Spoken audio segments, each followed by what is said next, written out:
जिस तरह कि अरसा 5 साल तो हॉस्पिटल का लंगर जाता है माशाल्लाह जी बच्चे काफ़ी हो गए ने माशाल्लाह 60 तक बच्चे हो गए ने रेला वगैरह खुल गई ने कढ़ाने केड़ा कलर कढ़ाना जी दसो दसो जल्दी दसो केड़ा कलर कढ़ाना देखो असिया गाजरें खा रही है क्या क्या लेना है हाँ जी अदनाब क्या लेके आए हो मूलियाँ आलू मटर आलू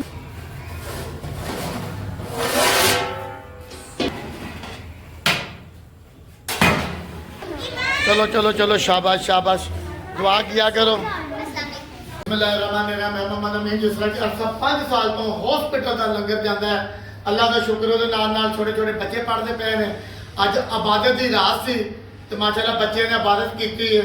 थोड़ी जरूरत सी कुरान पाक दे रेला लियानियां ने माशाल्लाह जी बच्चे काफ़ी हो गए ने माशाल्लाह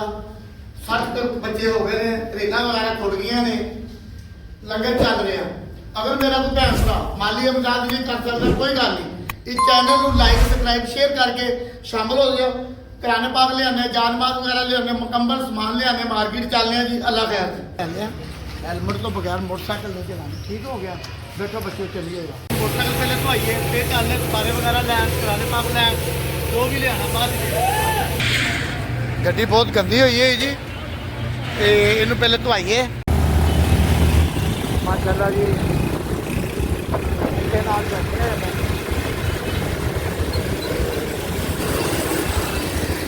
सारे पुराने पाक जान माल वगैरह जाते हैं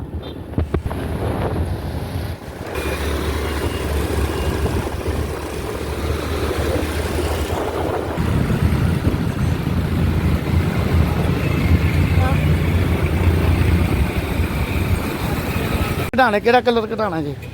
दसो दसो जल्दी दसो केड़ा कलर कढ़ाना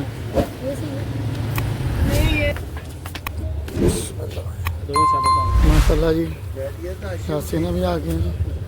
ठीक हो गया सर मेहरबानी सर 10 करेला भी दे दो सानू बिल बना देना सर चलो जी चलो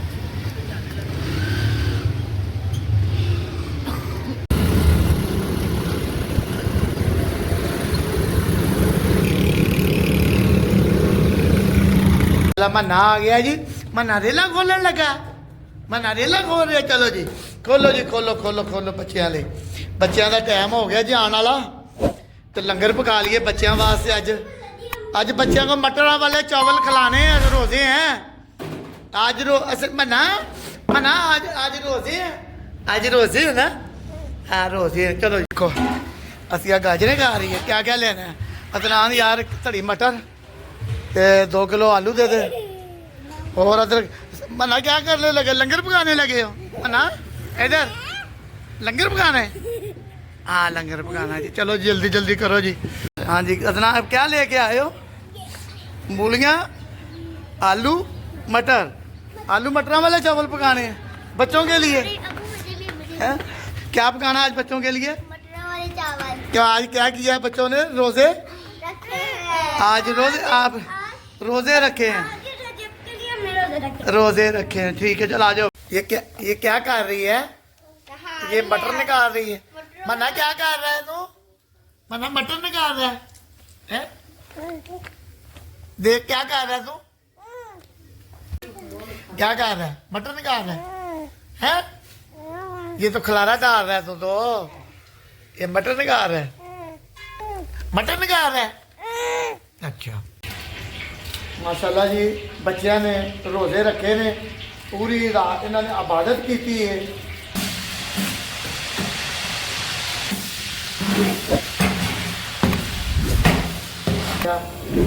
अज बनाने जी मटरों के आलूओं वाला पुलाव पकाना है छोटे छोटे बच्चे जेडे कुरान पाक सुपारे पढ़ते हैं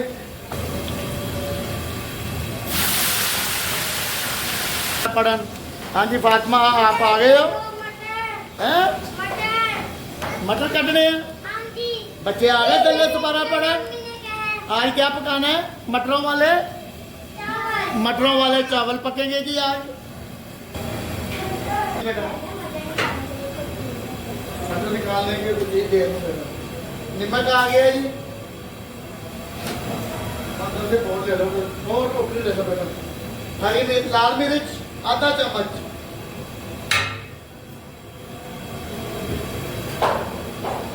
स्पेशल गरम मसाला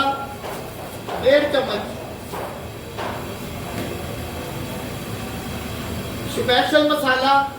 आधा चम्मच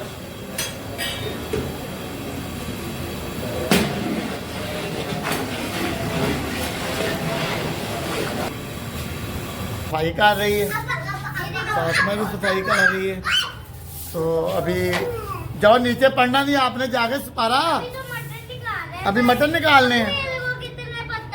कोई बात नहीं सफाई कर लो हसनैन जो है इन पे रोब डाल रहा है ये काम नहीं कर रहा है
चलो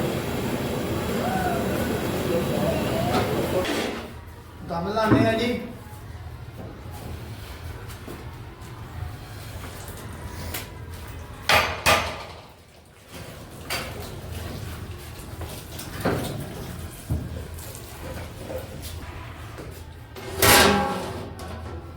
अभी तो 3 मिनट दम लाने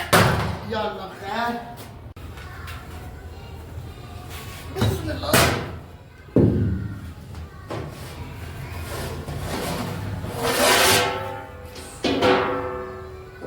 माशाल्लाह जी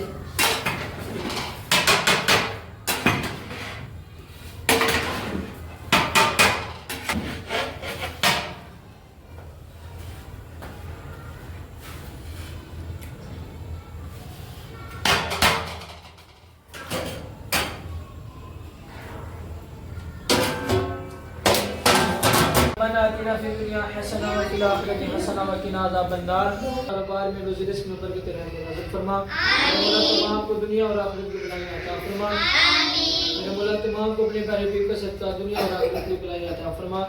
मौला को खैर कल्बिही सय्यिदना व मौलाना मुहम्मद व अला आलिहि व सहबिहि अजमाइन।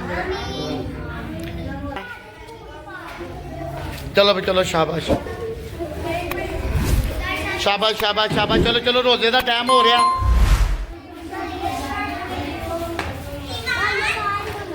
चलो चलो चलो शाबाश शाबाश दुआ किया करो वालेकुम अस्सलाम शाबाश शाबाश